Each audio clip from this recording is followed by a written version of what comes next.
So I like to use the term selling apples versus apples, not apples versus oranges or apples versus pineapples, which means selling a big block and comparing a small block. Just doesn't make sense.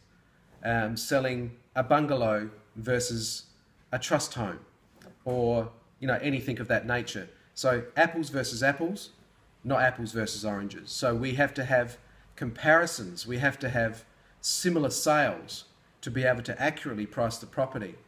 And today's technology gives us that. It gives us that with confidence. Our accuracy of appraising properties is so close these days because of the technology and how we can actually see the comparisons and how accurately we can see the comparisons.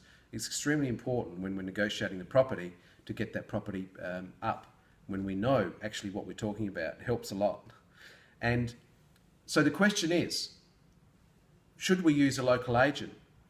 Well, I am client-based. I'm not property-based.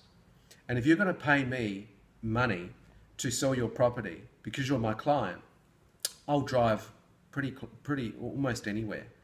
And being a local agent these days is really no advantages. It might take you a tiny little bit to get to a buyer appointment, but really we're in the business of driving and taking buyers through all properties, so that's no advantage.